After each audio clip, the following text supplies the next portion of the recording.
बहारें हमको ढूंढेंगी कार्यक्रम में आप सभी का स्वागत है। मैं हूं राकेश और मैं हूं सरिता। नमस्कार। नमस्कार श्रोताओं, इन दिनों हम बातें कर रहे हैं पार्श्व गायक मोहम्मद रफी की। मोहम्मद रफी के जीवन से जुड़ी कुछ और घटनाओं की चर्चा आज हम आपसे करने वाले हैं। तो सरिता जी, कौन सी घटना आपके जहन में इस वक्त कुलबुला रही है जो श्रोताओं तक आप पहुंचाना चाहती हैं? बहुत सारे किस्से हैं, कहानियां हैं, घटनाएं हैं जिसके बारे में हम चर्चा करना चाहते हैं, लेकिन इतने उम्दा कलाकार जो पर्दे पे आते थे, अभिनय करते थे, उनके साथ जुड़ी जुड़ी घटनाओं की अगर हम चर्चा करने लगे हमारी पूरी जिंदगी निकल जाएगी शायद। लेकिन वो किस्से, वो कहानियां नहीं खत्म होंगी। लेकिन कुछ कलाकारों के साथ जो बिल्कुल याद रह जाने वाली बातें हैं, उनमें से एक दिलीप कुमार साहब के साथ की एक घटना मैं आपको बताती हूँ कि सियाचिन में जब वॉर हुआ था और उस टाइम में सब वहाँ हमारे फौजियों के एंटरटेनमेंट के लिए, उनके मनोरंजन के लिए कलाकार जा रहे थे। तो रफी साहब, दिलीप कुमार साहब, ये दोनों वहाँ पे गए उनके एक शाम के मनोरंजन करने के लिए। लेकिन वहाँ पे बहुत ज्यादा ठंड थी। उस ठंड की वजह से उनका गला खराब हो गया। उनको शाम को परफॉर्मेंस देनी थी। अब वो परेशान हो गए, मुंह से, जुबान से बिल्कुल आवाज नहीं निकल रही थी, गला ऐसा बैठ गया था। तो सब लोगों ने कहा कि अब कैसे होगा, और वो एकदम परेशान हो गए, रुआसे से हो गए। और दिलीप कुमार साहब से कहा तो दिलीप साहब ने कहा कि बिल्कुल रफी साहब आप परेशान मत होइए, देखिए मैं कुछ करता हूँ, ऐसा इंतजाम करता हूँ जिससे कि आपके गले की आवाज जो है वापस आ जाए। और वो खुदा से, अल्लाह से बार बार ये प्रार्थना करते रहे कि मेरी आवाज ठीक हो जाए, मैं इतनी दूर आया हूँ। तो दिलीप साहब ने काढ़ा बना करके उन्हें दिया, बार बार अदरक और गुड़ और पानी में उबाल करके वो काढ़ा उनको 4-5 बार दिया, रात में शहद के साथ मिक्स करके पीने के लिए। रात में वो प्रार्थना करके सोए और सुबह जब वो उठे, जिस दिन उनका परफॉर्मेंस था, तो जब वो बोलने के लिए गए और उनसे बात करने, तो वो खुद ही आश्चर्यजनक स्थिति में थे कि कैसे उनकी आवाज बिल्कुल ठीक हो गई। और इस तरह से उन्होंने जो परफॉर्मेंस उनको देना था वो उन्होंने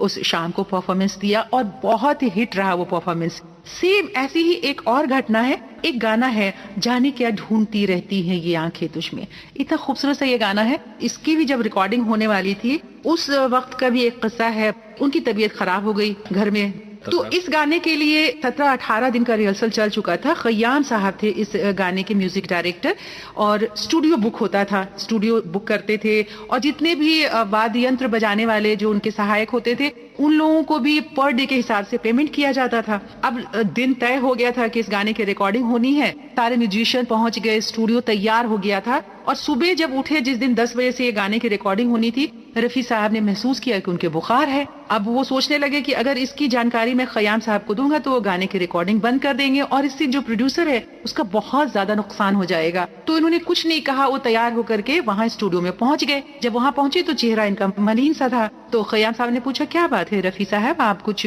तबीयत आपकी उदास सी लग रही है? तो उन्होंने कहा, नहीं कोई बात नहीं है। लेकिन उन्होंने जब करीब जाकर के देखा तो महसूस किया कि उनको बुखार है। बुखार चेक किया गया तो पता चला 102 बुखार था उन्हें। खय्याम साहब कहने लगे, वो अड़ गए। उन्होंने कहा कि नहीं, ऐसी स्थिति में मैं गाना कैसे रिकॉर्ड कर सकता हूँ, आपकी इतनी तबीयत खराब है और जो हमें चाहिए, रिजल्ट जिसका गाने का चाहिए, वो भी शायद नहीं मिल पाएगा। लेकिन रफी साहब ने कहा उनसे कि नहीं खय्याम भाई, आप ना इस गाने को रिकॉर्ड कर लीजिए, वरना प्रोड्यूसर का बहुत ही नुकसान हो जाएगा। इस तरह से उन्होंने जिद करके उस गाने को गाना शुरू किया उन्होंने। और गाना कहते हैं कि एक बार गाने में ही ये पूरा गाना ओके हो गया। तो इस तरह से वो जो है लोगों की भावनाओं को समझते थे, किसी का नुकसान ना हो, ये उनके जहन में हमेशा ये बात रहती थी। राकेश जी, सुनने वाले तो सरिता जी सिर्फ गीत सुन के वाहवाही करते हैं, लेकिन उसके पीछे की जो पर्दे के पीछे की बातें हैं, जो उससे जुड़ी हुई बातें हैं, अगर उन बातों को श्रोता सुने, जाने, तो उस गीत को सुनने का मजा, अंदाज और नशा तीनों अलग हो जाते हैं। तो जैसे आपने ये गीत के बारे में कहा, जाने क्या ढूंढती रहती हैं ये आंखें मुझ पे, ये गाना धर्मेंद्र पर फिल्माया गया था जी। और शायद धर्मेंद्र की ये पहली फिल्म थी जी, जिसमें ये गीत था। शोला और शबनम फिल्म थी शायद, मुझे याद आ रहा है। अब ये गाना जिस शख्सियत के लिए रफी साहब ने गाया था, वो शख्सियत रफी साहब के बारे में क्या सोचती है, क्या कहती है, आइए वो भी थोड़ा सुन लेते हैं। I love Mohammed Rafi. पहले ही गाना मेरे लिए गाया था, जाने क्या ढूंढती रहती हैं ये आंखें मुझ में, राख के ढेर में शोला है ना चिंगारी है, फिर जीत ही लेंगे बाजी हम तुम, खेल अधूरा छूटे ना। जहाँ जहाँ वो आए वो लगता था, वो मेरी तरह से चेंज भी थोड़ा सॉफ्ट भी कर लिया था उन्होंने। जाने क्या ढूंढती रहती हैं वो जज जाते थे, दिलीप साहब के लिए गाते तो लगता दिलीप साहब ही कर रहे हैं, शम्मी कपूर के लिए गाता तो शम्मी कपूर लग रहा था। तो ये गीत हम सुन लेते हैं और देखते हैं कि ये अब हमारे जहन पर क्या असर करता है। ढूंढती रहती है ये आंखें मुझ में, राख के ढेर में शोला है ना चिंगारी है।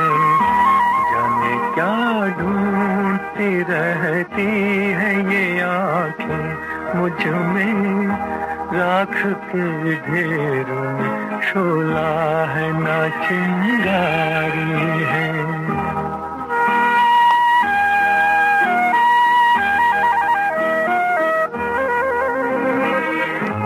अब न वो प्यार न उस प्यार की यादें बाकी, आग यूं दिल में लगी, कुछ न रहा कुछ न बचा। जिसकी तस्वीर निगाहों में लिए बैठी हो, मैं वो दिलदार नहीं उसकी हूँ खामोश चिता। जाने क्या ढूंढती रहती है ये आंखें मुझ में, राख के ढेर में शोला है न चिंगारी।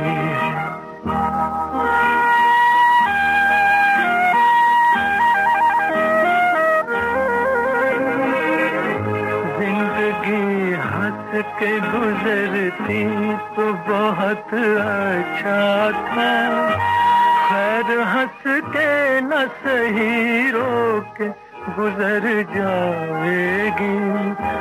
राख बर्बाद मोहब्बत की बचा रखी है, बार बार इसको जो छेड़ा तो बिखर जाएगी। जाने क्या ढूंढती रहती है ये आंखें मुझ में, राख के ढेर में शोला है ना चिंगारी है।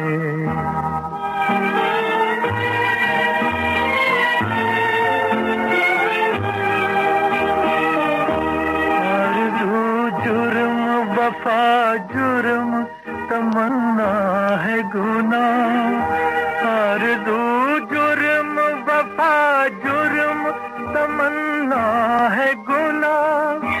ये वो दुनिया है जहाँ प्यार नहीं हो सकता, कैसे बाजार का दस्तूर तुम्हें समझाऊं।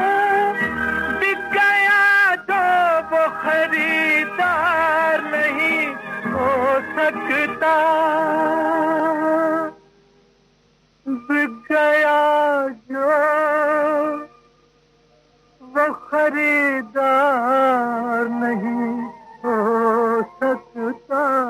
सरिता जी, रफ़ी साहब बहुत ही ज़हीन इंसान थे, बहुत ही कद्र करते थे अपने साथियों की, अपने आसपास के लोगों की। आप किस्सों की बात कर रहे हैं तो मेरे जहन में भी एक किस्सा आ रहा है जो माला सिन्हा के साथ का एक किस्सा है कि माला सिन्हा के साथ अक्सर वो सुबह सैर पर जाया करते थे, मॉर्निंग वॉक पर जाया करते थे। तो एक दिन बातों बातों में माला सिन्हा ने उनसे कहा कि वो एक चैरिटी शो करना चाहती हैं गरीब बच्चों के लिए, और वो चाहती हैं कि रफ़ी साहब उसमें गाएं। ये अपने दिल की बात उन्होंने रफ़ी साहब से जाहिर की। किसी चर्च के थ्रू कुछ ऑर्गेनाइज करना चाह रही थी वो जी। तो बस उनका ये कहना था और रफ़ी साहब तुरंत से मान गए। लेकिन माला सिन्हा समझती थी कि शायद मैं उनसे चर्चा करूंगी तो वो वहां गाने के लिए कुछ मेहनताने की बात करेंगे, लेकिन रफ़ी साहब ने ऐसी कोई बात उनसे नहीं की और तुरंत उनके कहते ही मान गए कि इससे बेहतर तो कुछ हो ही नहीं सकता, मैं किसी के काम आ सकूं, मेरी आवाज किसी के काम आ सके। तो बस वो एक चैरिटी शो हुआ।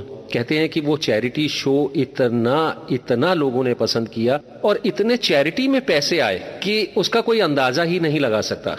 तो इस बात से खुश होकर माला सिन्हा ने रफ़ी साहब को एक चेक दिया, ब्लैंक चेक, कि वो कोई भी अमाउंट उसमें भर लें अपने मेहनताने का। लेकिन रफ़ी साहब ने कहते हैं कि वो चेक जो था उनको लौटा दिया और कहा कि किसी अच्छे काम के लिए पैसे की आवश्यकता नहीं होती है, मन में जो भावना है वो बहुत ज़रूरी होती है। आपने जो मुझसे कहा और मुझे वो अच्छा लगा और मैं चाहता हूं कि जो आपकी मन की इच्छा थी इस पैसे से पूरी करने की, गरीब बच्चों को जो चैरिटी करना चाहती थी, वो आप चैरिटी इस पैसे से करें, यही मेरा मेहनताना है। तो इस तरह से ये जो रफ़ी साहब के किस्से हैं ना सरिता जी, हर जगह अगर आप पढ़ेंगी तो आपको बिखरे मिलेंगे। और सबसे बड़ी बात है कि माला सिन्हा ये भी कहती हैं कि रफ़ी साहब उनसे बात करते हुए कभी उनकी तरफ देखते नहीं थे, उनकी आंखों में जी तो वो महिलाओं की बहुत इज्जत करते थे। तो अगर आप कहें तो एक ऐसा गीत सुनवा दे जो माला सिन्हा की फिल्म से हो। जी बिल्कुल, कोई डुएट सॉन्ग होगा माला सिन्हा के साथ, किसी भी हीरो पे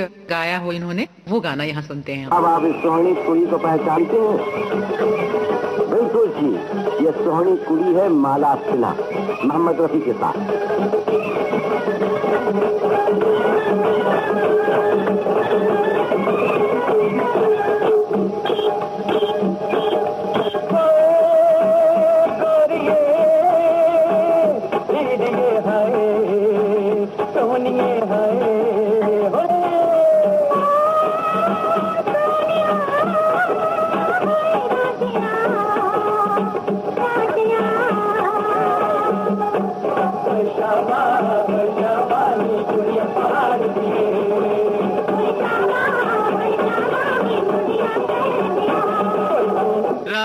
खड़ी थी छत पे निम समझा के चांद निकला, ओए तू रात खड़ी थी छत पे निम समझा के चांद निकला।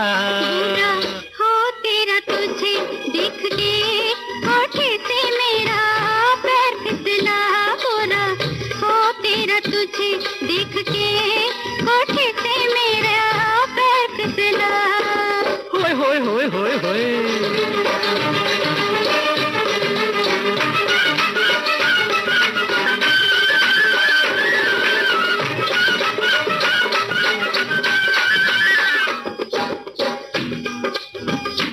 कट जाए ना मेरी जिंदगी, कट जाए ना मेरी जिंदगी, वो तेरी कल परसों में जाए ना मेरी जिंदगी, वो तेरी कल परसों में। परसों में बात नहीं बनती, कल परसों में बात नहीं बनती, बनती है जाके बरसों में। कल परसों में बात नहीं बनती, बनती है जाके बरसों में।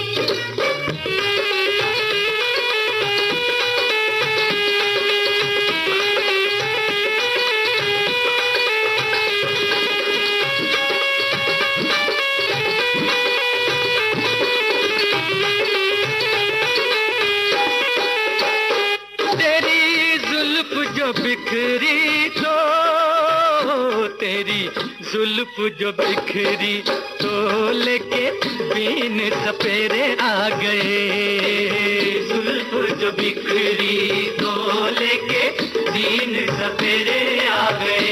मेरी जुल्फ है नागन तो, मेरी जुल्फ है नागन तो, बुरे दिन बस तेरे आ गए।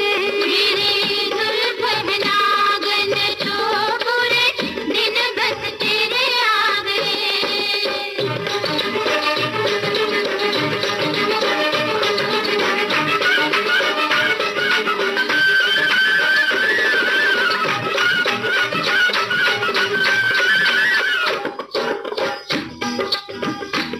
चल चलिए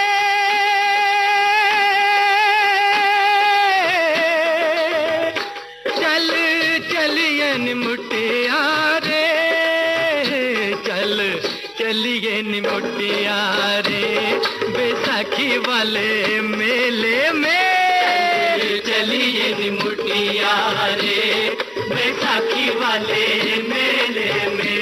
मिले का तो बहाना है, मिले का तो बहाना है, तू मुझे छिड़गा देने में। मिले का तो बहाना है, तू मुझे छिड़गा देने में।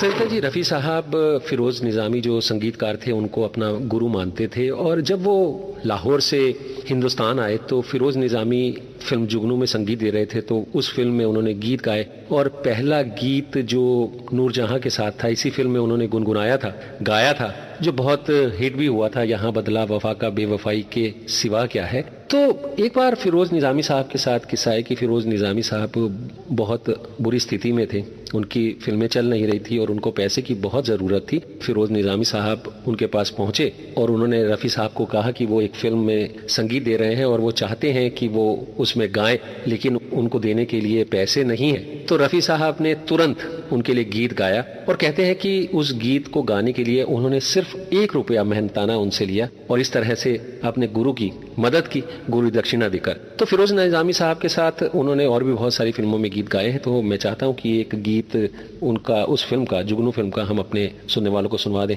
ये गाना इतना मशहूर गाना है नूरजहां के साथ में, तो हम यही गाना यहाँ सुनवाते हैं अपने सुनने वालों को। हालांकि इस गाने के बाद नूरजहां तो पाकिस्तान चली गई और वहां जाके गाने लगी, लेकिन हमेशा इस जोड़ी ने भी एक दूसरे को बहुत मिस किया कि अगर ये साथ रहते तो बहुत अच्छे अच्छे डुएट जो थे उनकी आवाज में सुनने वालों को मिलते। लेकिन यहाँ पे ये गीत हम यहाँ बदला वफा का बेवफाई के सिवा क्या है वो सुनवाते हैं।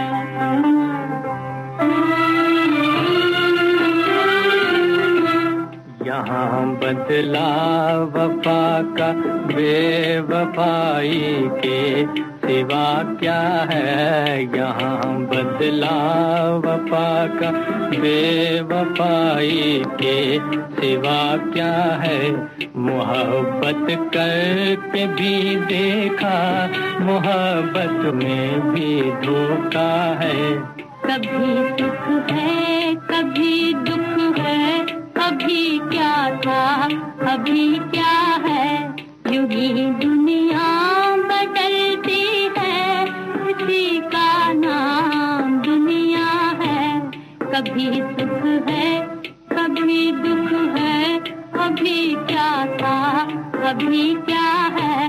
तड़पने भी नहीं देती हमें मजबूरियां अपनी, तड़पने भी नहीं देती हमें मजबूरियां अपनी। यहाँ बदला वफा का बेवफाई के सिवा क्या है। यही दुनिया बदलती है, इसी का नाम दुनिया है। कभी सुख है कभी दुख है, अभी क्या था अभी क्या है।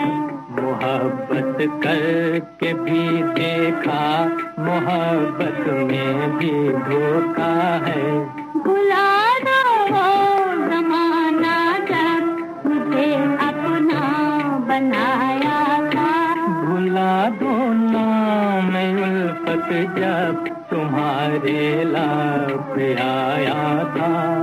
भुला दो वो कसम जो दिलाई थी कभी तुमने। भुला दो वो कसम जो के खाई थी कभी तुमने। भुला दो दिल से तुम गुजरे हुए रंगीन ज़माने को। भुला दो हाँ भुला दो इश्क के सादा फसाने को। तमन्नाओं की बस्ती में अंधेरा ही अंधेरा है। किसे अपना कहे कोई जो अपना था पराया है। यही दुनिया बदलती है, इसी का नाम दुनिया है। कभी सुख है कभी दुख है, अभी क्या था अभी क्या है। मोहब्बत करके भी देखा, मोहब्बत में भी धोखा है। जहाँ बदला वफा का बेवफाई के सिवा क्या है। यहाँ बदला। सरिता जी, ये जुगनू फिल्म तो सन 1947 में आई थी और 1947 में ही भारत का विभाजन भी हो गया था जी। बहुत सारी फिल्मी हस्तियां कुछ पाकिस्तान चली गई, कुछ है हिंदुस्तान में। लेकिन सन 1948 में एक दुखद घटना हुई, राष्ट्रपिता महात्मा गांधी का असैसिनेशन हो गया।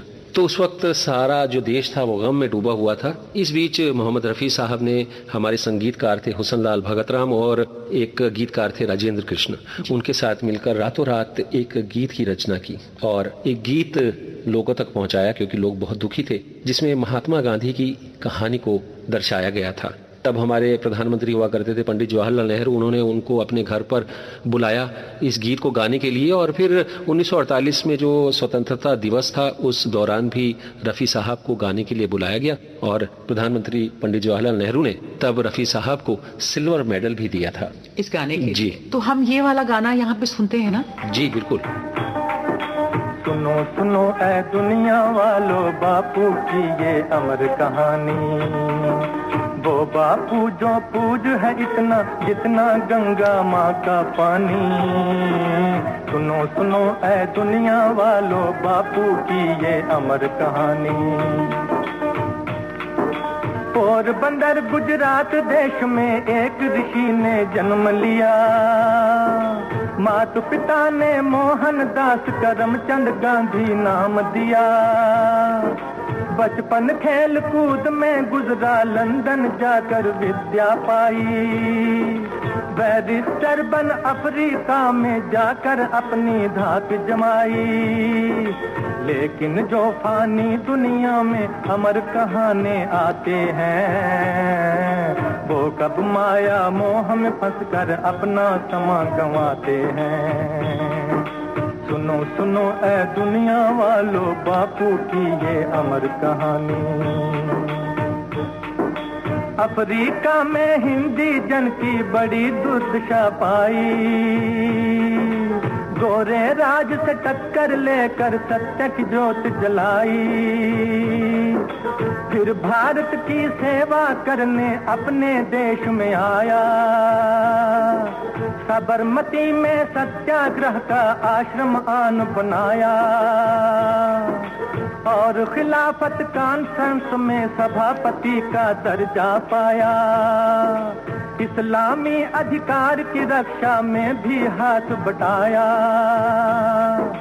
हिंदू मुस्लिम दोनों उसकी आंखों के तारे थे। दुनिया के सारे ही मजहब बापू को प्यारे थे। सुनो सुनो ऐ दुनिया वालों, बापू की ये अमर कहानी। भारत कौमी कांग्रेस की ऐसी धूम मचाई। कौमी झंडे के नीचे फिर जनता दौड़ी आई।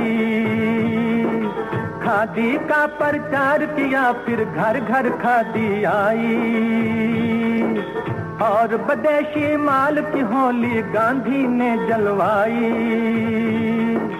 चरखे की आवाज जो गूंजी हुई मशीनें ठंडी। और शान से लहराई भारत की तिरंगी झंडी। सुनो सुनो ऐ दुनिया वालों, बापू की ये अमर कहानी। वो बापू जो पूज है इतना जितना गंगा माँ का पानी। सुनो सुनो ऐ दुनिया वालों, बापू की ये अमर कहानी। फिर पूरन स्वराज का नारा जा लाहौर पुकारा। आजादी का वीर सिपाही कभी नहीं मत हारा। फिर डांडी पर जाकर अपने हाथों नमक बनाया। सारे देश को सत्याग्रह का सुंदर सबक पढ़ाया। भारतवासी जपते थे फिर गांधी नाम की माला। 40 करोड़ दिलों में छाया एक लंगोटी वाला। सुनो सुनो ऐ दुनिया वालों, बापू की ये अमर कहानी। जब तक चमके चांद सितारे, चमके काम तुम्हारा। बापू तुमने प्राण दिए और मौत की शान बढ़ाई। तुमने अपना खून दिया और प्रेम की जोत जलाई। जय बापू की जय गांधी की, बोलो सब जन जय Gandhi.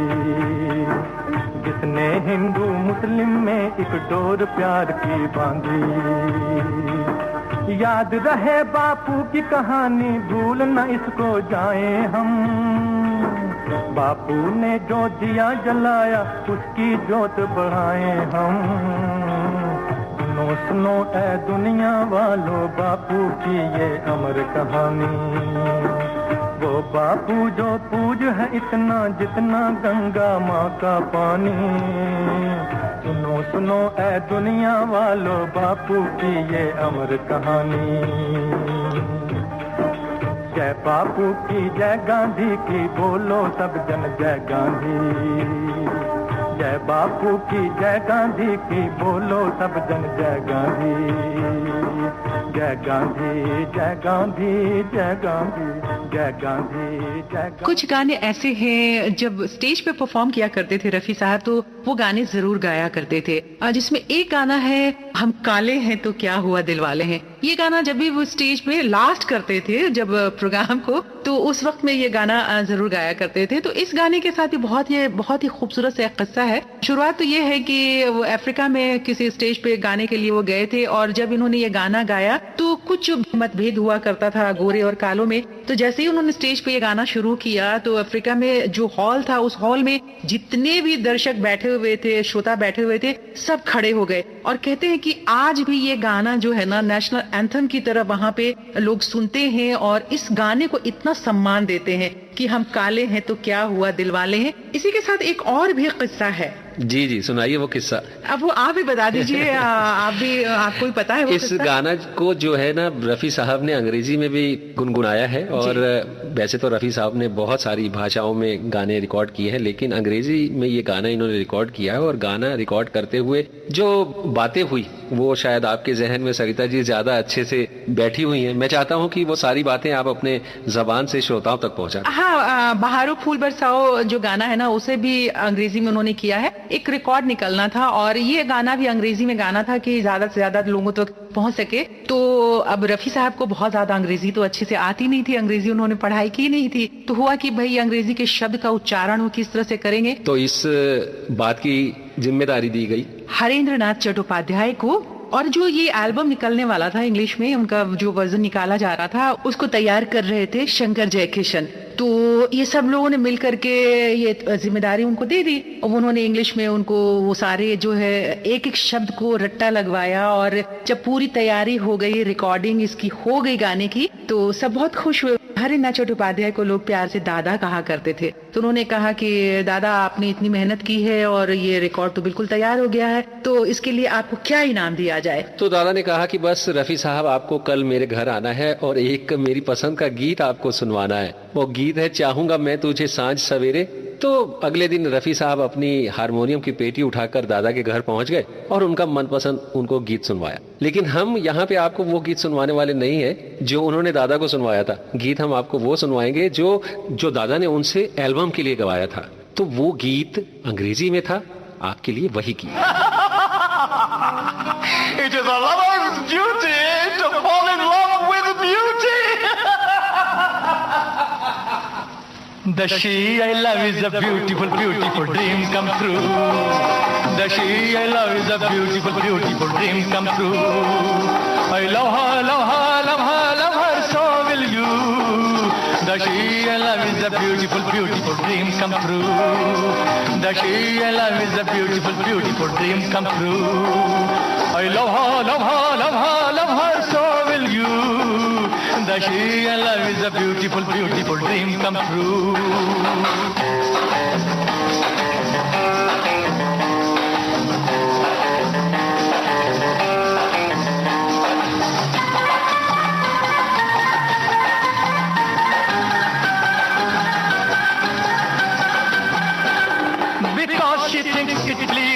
like a cat or rat. She seizes me, she tickles me, she teases me, she warms me up, she pleases me. Because she thinks it pleases me. Like a cat or rat, she seizes me, she tickles me, she teases me, she warms me up, she pleases me. I love her, love her, love her, love her. What shall I do? The she I love is a beautiful, beautiful dream come true. The she I love is a beautiful, beautiful dream come true.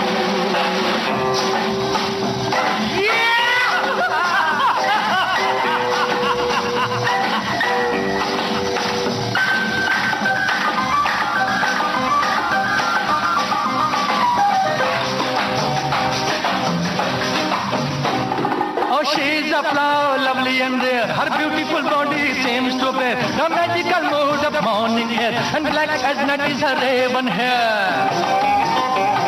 Oh, she's a flower, lovely and rare. Her beautiful body seems to bear the magical mood of morning air, and black as night is her raven hair. I love her, love her, love her, love. My love is true. The she I love is a beautiful, beautiful dream come true. The she I love is a beautiful, beautiful dream come true. I love her, love her, love her, love her, so will you. The she I love is a beautiful, beautiful dream come true. The she I love is a beautiful, beautiful dream come true. I told you, it was a lover's duty to fall in love with beauty.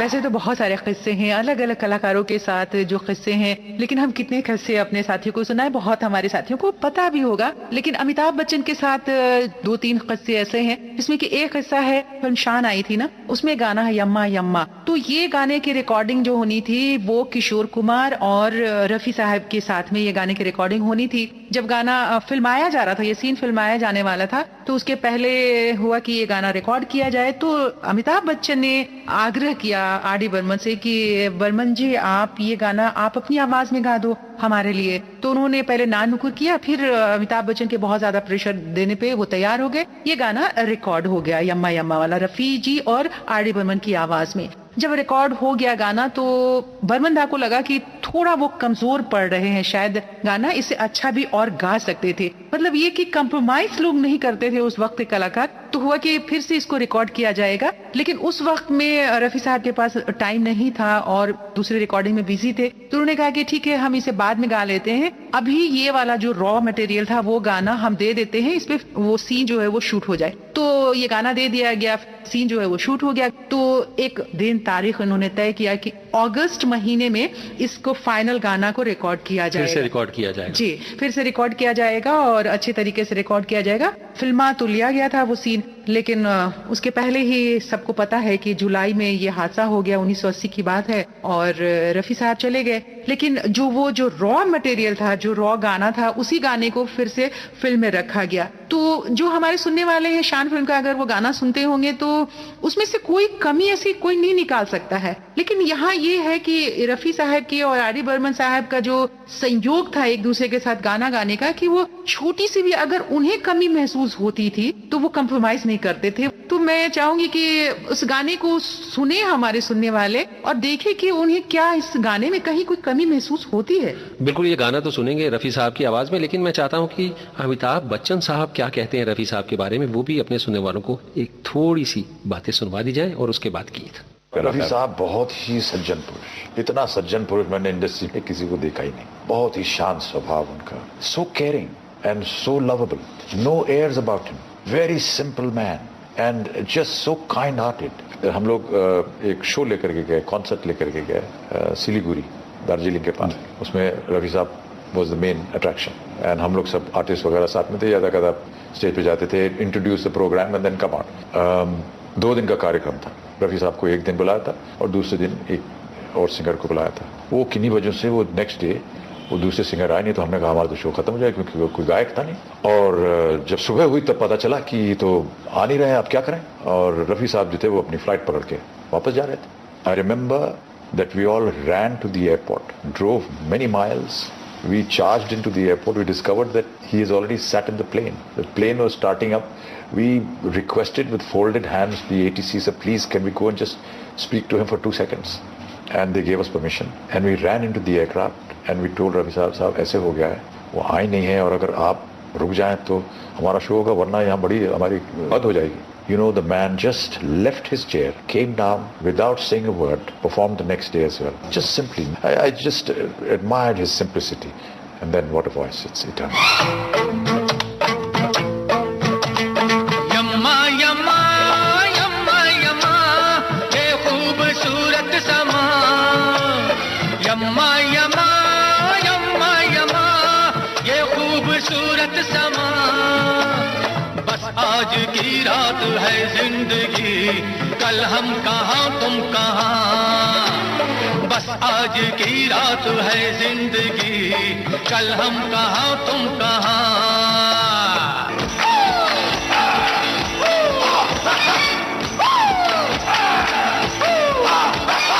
अब क्या हो जाए किसको खबर, आना चले झूम कर. ये जिंदगी एक लंबा सफर, पल भर के सब हम सफर.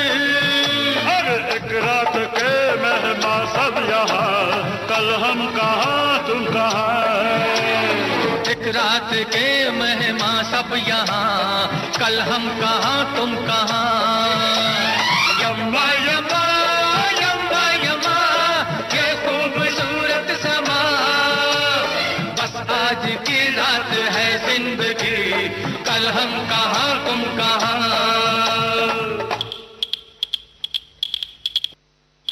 हंसते हुए ऐसी शान से दीवाने जल जाएंगे.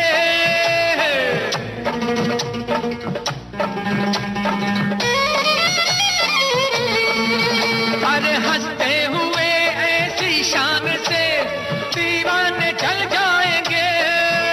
अरे चलती शम्मा से मिलके गले परवाने जल जाएंगे.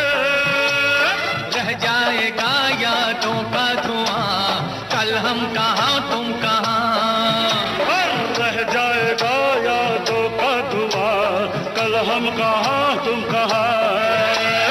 यम्मा यम्मा यम्मा यम्मा ये खूबसूरत समा. बस आज की रात है जिंदगी, कल हम कहाँ तुम कहाँ. बस आज की रात है जिंदगी, कल हम कहाँ तुम कहाँ.